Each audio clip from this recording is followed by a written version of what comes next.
კიდევ ერთხელ მოგესალმებით, კომერსანტის დილა აგზელებს თქვენს მუშაობას და ახლა სამშაბათის ტრადიციული რუბრიკის დროს დადგა კონკურენცია და მომხმარებლის უფლებების დაცვა. დღეს ძალიან საინტერესო თემაზე უნდა ვისაუბროთ, ზოგადად კონკურენციაზე, მის სამართალზე, მის ასე ვთქვათ, დადებით მხარეებზე და გარდა ამისა უნდა ვისაუბროთ ერთ ძალიან საინტერესო პრეცედენტზე, როდესაც ერთგვარი კერძო საჯარო თანამშრომლობა ერთის მხრივ ბიზნესსა და მეორეს მხრივ სახელმწიფო უწყებებს შორის და ეს მეორეს მხრივ სწორედ მიზანმიმართულია იმისკენ, რომ კონკურენციის ხარისხი ბაზარზე ამა თუ იმ სექტორში იყოს მაქსიმალურად მაღალ დონეზე, იმდენად რამდენადაც როგორც ყოველთვის უნდათელია, კონკურენცია არის ზოგადად ჩვენი კეთილდღეობისთვის, მომხმარებლების კეთილდღეობის ერთ-ერთი მნიშვნელოვანი კონცეფცია და სწორედ ამ თემაზე ვისაუბრებთ დღეს ჩვენ სტუმართან ერთად. ირაკლი შაკიაშვილის შემოგვიერთდება კონკურენციისა და მომხმარებლების უფლებების დაცვის იურიდიული დეპარტამენტის უფროსის მოადგილე. ირაკლი, მოგესალმებით. დიდი მადლობა გადაცემაში სტუმრობისთვის და მოდი სანამ ამ თანამშრომლობის ნაწილზე გადავიდოდეთ, ზოგადად დავიწყოთ საუბარი და აუხსნათ ჩვენს მაყურებელს, რა არის კონკურენციის სამართალი და შემდგომში რატომ აუკეთესი თავად კონკურენცია ბაზრისთვის.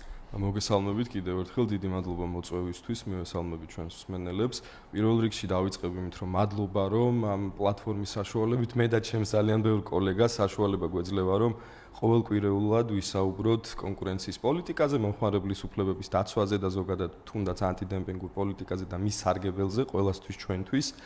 რაც შეეხება უშუალოდ კონკურენციის პოლიტიკას და მის, ასე ვთქვათ, სარგებელს და როლს, ზოგადად მე ესე ვიტყვი, რომ კონკურენციის სამართალი უზრუნველყოფს ბაზარზე სამართლიანი წესების ჩამოყალიბებას.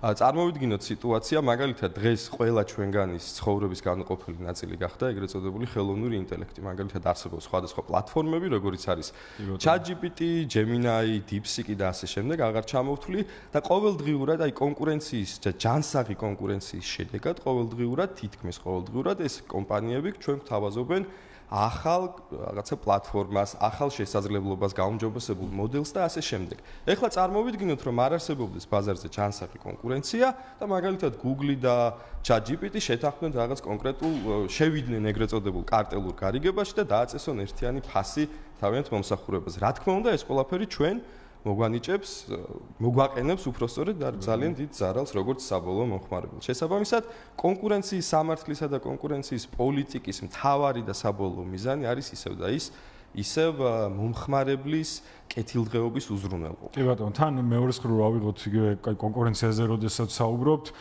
კონკურენცია სწორედ იმას ნიშნავს, რომ ბაზარზე ჩდება ბევრი მომწოდებელი, რაც გარკვეული საქონლისათა მომსახურების და რაღაც მომხმარებლის რაოდენობა. ხო, აქეთ მომწოდებლების რაოდენობა, მომხმარებლის და აქ მომხმარებლის რაოდენობა იმდენად რაღაც განსაზღვრული არის, შემდგომში თითოეული მომწოდებელი მაქსიმალურს დებს იმაში, რომ აი თქვენ აღნიშნეთ ზუსტად რომ იგივე სხვა სერვისები, იგივე ხელოვნურ ინტელექტთან დაკავშირებით, მისაღები ფასებით, ხო ეს ძალიან მნიშვნელოვანია ზოგიერთი, ნუ ეხლა გვინდა არ გვინდა შეგვიძლია უფასო ვერსიაც კი გამოვიყენოთ, რაღაც მცირეოდენი დავალებების შესრულებისას კი თუნდაც AI-ის და ზუსტად კონკურენციის ხიბლი ეგ არის, რომ თითოეული ბაზარზე მოთამაშე ბიზნეს სუბიექტი მაქსიმალურად ცდილობს მომხმარებელს თავი მოაწონოს, რომ და თავისი ასე ვთქვათ პროდუქცია მომსახურება შეიძინოს. აი, როდესაც ვსაუბრობ კონკურენციაზე, მე შესავალში მონოლოგში ვახსენე ერთგვარი თანამშრომლობაც, როდესაც ბიზნეს სექტორის მხრიდან ხდება იგივე სახელმწიფო უწყებაში, ასე ვთქვათ, თანამშრომლობის პროგრამა. ევროპაშიც დიდი ხანია პრინციპში ეს აპრობირებულია. ეს თანამშრომლობის პროგრამა რო გავშალოთ უფრო დეტალურად მარტივიანით, რას გულისხმობს და ზოგადად რატომ ხდება ხოლმე ეს? ზოგადად შორიდან დავიწყებ კონტექსტის უფრო ფართოდ გასაგებად. კარტელური შეთანხმება ზოგადად ჩვენი კანონმდებლობით და არა მარტო ჩვენი კანონმდებლობით, მათ შორის ევროკავშირის კანონმდებლობით არის დასჯადი, რაც ითვალისწინებს საკმაოდ მკაცრ ფინანსურ სანქციას. ეს პირველ შემთხვევაში შესაძლებელია იყოს კომპანიის წლიური ერთობლივი შემოსავლის 5%, ხოლო განმეორებით ან აღმოუპხრელობის შემთხვევაში ეს შეიძლება იყოს 10%, რაც დამეთანხმებით საკმაოდ მძიმე სანქციას წარმოადგენს. და აი თანამშრომლობის პროგრამა არის ერთადერთი კანონიერი გზა, რომლის მეშვეობითაც კომპანია, რომელიც პირდაპირ ან ირიბად შეიძლება იყოს ჩართული ამ ეგრეთ წოდებულ კარტელურ შეთანხმებაში, მას ან იგი სრულად განთავისუფლდეს ჯარიმისგან, ან მნიშვნელოვნად შეუმცირდეს მისთვის, ასე ვთქვათ, წაყენებული ზიანი. ეს გულისხმობს იმას, რომ კომპანია მომართავს სააგენტოს, აღიარებს ასეთი ტიპის შეთანხმებაში მონაწილეობას, მიაწოდებს სააგენტოს გარკვეული ტიპის ინფორმაციას, საკმარის და ასე ვთქვათ, მტკიცებულებებით გაჯერებულ ინფორმაციას და რის შედეგადაც ან იგი სრულად გათავისუფლდება სანქციისგან, ან შეუმცირდება მნიშვნელოვანი ოდენობით და რაც თავის მხრივ, რა თქმა უნდა, დადებით გავლენას ახდენს ზოგადად კონკურენციის პროცესის აღსრულებაზე, რაც საბოლოო ჯამში როგორც დასაწყისში აღვნიშნეთ, ისევ და ისევ, ანუ კონკურენციის პოლიტიკის ეფექტიანი და ეფექტური აღსრულება მოქმედებს ჩვენ როგორც საბოლოო მომხმარებელზე დადებით. აი სწორედ ეს კითხვა მქონდა და საბოლოო ჯამში ბაზარზე რა დადების ზეგავლენა აქვს, ზუსტად ის არის, რომ ეს ეგრეთ წოდებული კარტელური გარიგებები, რაც ფასების განუნა დადგენა და ასე შემდეგ, რაც კონკურენციის სამართალს ეწინააღმდეგება, ამ ყველაფრის ეგრევე პრევენციასაც ვახდენთ, როდესაც თანამშრომლობა ხდება და ვირებებს დავამატებ ერთ რაღაცას პრევენციულ ეფექტთან დაკავშირებით. ანუ თუ როდესაც ბიზნესმა და პასუხისმგებლიანმა ბიზნესმა იცის, რომ არსებობს ასეთი ტიპის მექანიზმი, მისთვის უკვე გარკვეულ რისკთან და არის დაკავშირებული, რომ გარკვეული ტიპის კანონსაწინააღმდეგო გარიგებაში ჩაერთოს, რადგან იგი აცნობიერებს, რომ შეიძლება რომელიმე კომპანიამ მიმართოს კონკურენციის სააგენტოს და შესაბამისად უკვე პასუხისმგებლიანი ბიზნესი აღარ ფიქრობს, რომ გაწიოს ასეთი ტიპის რისკი. მეორე მხრივ თუ არც მიმართავს და შემდგომში შეიძლება ეხლა მაგალითად კონკურენციის სააგენტო მონიტორინგის მუდმივად არის.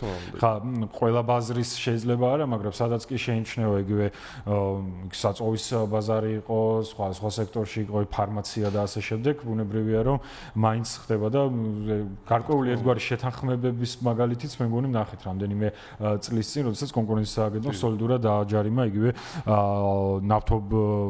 ძალიან კარგი მაგალითია ნავთობ კომპანიების საქმე, ანუ ჩვენ მუდმივად განგრძობით რეჟიმში ვაწარმოებთ ასეთი ტიპის ბაზრებზე მონიტორინგს და როდესაც მონიტორინგის შედეგებში ვნახავთ, რომ რაღაცა საკითხი ისე არ არის, როგორც შეიძლება ჯანსაღი კონკურენციის პირობებში ყოფილიყო, რა თქმა უნდა, უკვე ოფიციალურად ვიწყებთ მოკვლევას და უკვე პროცედურას მივყვებით და შემდეგ თუ აღმოჩნდება, რომ სახეზე იყო კარტელური გარიგება, რა თქმა უნდა, რეაგირებასაც შესაბამის რეაგირებას. კი ბატონო, ირაკლი, რო დაუბრუნდეთ უშუალოდ ამ თანამშრომლობის თემას, საქართველოსაც რო გადმოვიდეთ და საქართველოში როგორ არსებობს ეს თანამშრომლობის ფორმა, იდენტურია თუ არა ევროკავშირის რაიმე განსხვავებები თუ აი, ამაზეც რო ვისაუბროთ, კონცეფცია როგორია რეალურად თანამშრომლობის ფორმის საქართველოში.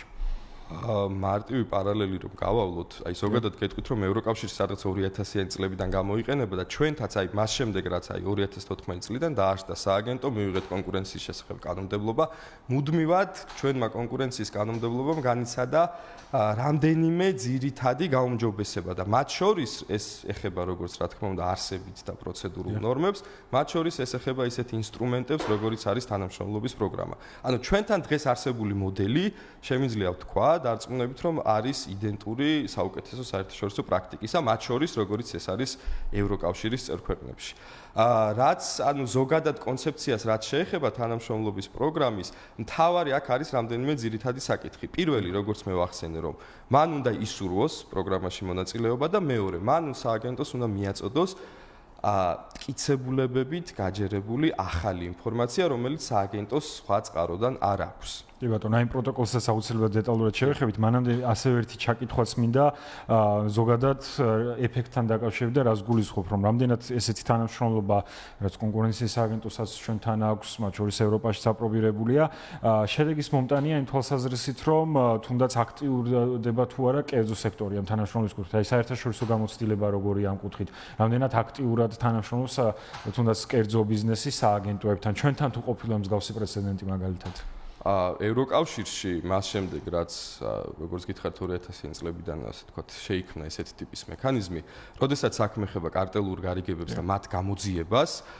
ევროკომისია არის ამის აღმასრულებელი უწყება 94%-ში ასეთი ტიპის კარტელური გარიგებების 94%-ში დაფიქსირდა მინიმუმ ერთი ასეთი ტიპის განაცხადი მაინც.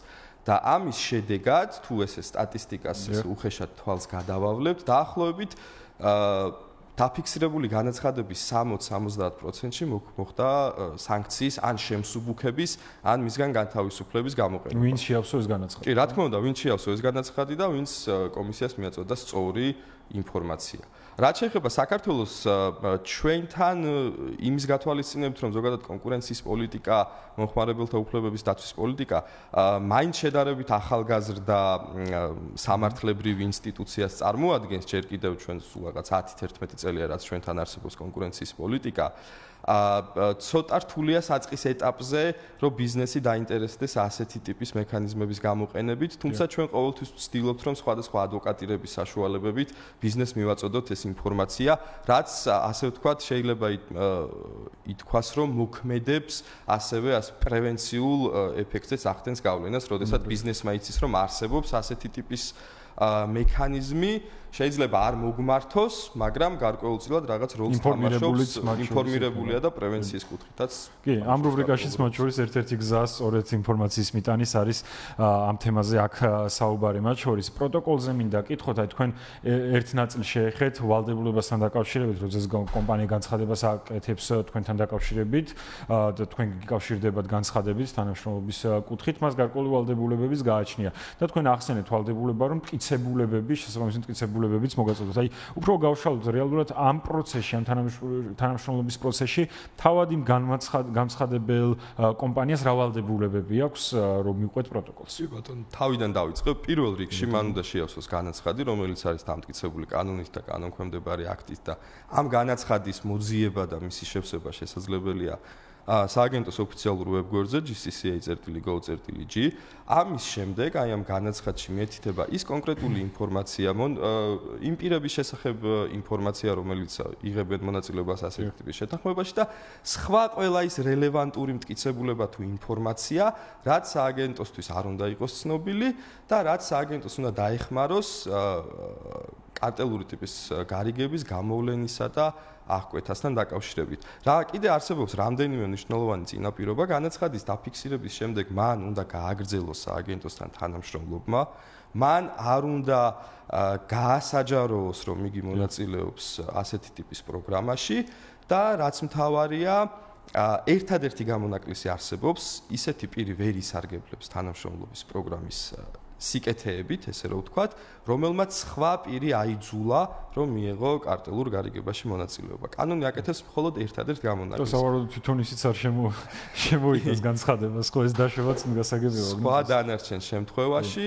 მთავარია ინფორმაციის მოწოდება, მთავარია სააგენტოსთან უწყვეტი თანამშრომლობის გაძლიერება და მთავარია, რა თქმა უნდა, პირველ რიგში ნების დაფიქსირება წერილობრივად. კი ბატონო, და კონფიდენციალურობის ნაწილზე ბოლოს მინდა ასევე ვკითხოთ, თავად თუ სააგენტო თუ უზრუნველყოფს, რომ მაქსიმალურად კონფიდენციალური იყოს, თუნდაც განცხადებელი იურიდიული პირის მონაცემები, ინფორმაცია ვინ იყო ეს და ასე შემდეგ. ზოგადად კონკურენციის აღსრულების პროცესში სააგენტოს აქვს შეხება სხვადასხვა ტიპის კომერციულად სენსიტიურ ინფორმაციასთან, მათ შორის თუნდაც იქნება ეს პერსონალური მონაცემები, საგადასახადო საიდუმლოება და ასე შემდეგ და ზოგადად ჩვენ კანონი გვავალდებულებს ასეთი ტიპის ინფორმაციას მოვეპყროთ მაქსიმალურად ფრთხილად და უზრუნველყოთ იგი გასაჯაროებისგან. რაც შეეხება უშუალოდ თანამშრომლობის პროგრამას, რა თქმა უნდა, თანამშრომლობის პროგრამაში მონაწილე პირის შესახებ ინფორმაცია მოკვლევის დასრულებამდე არის რა თქმა უნდა არ საჯაროვდება და ასევე ნებისმიერი ის ინფორმაცია, რომელიც მან სააგენტოს მიაწოდა, თუ რა თქმა უნდა იგი არის კომერციულად სენსიტიური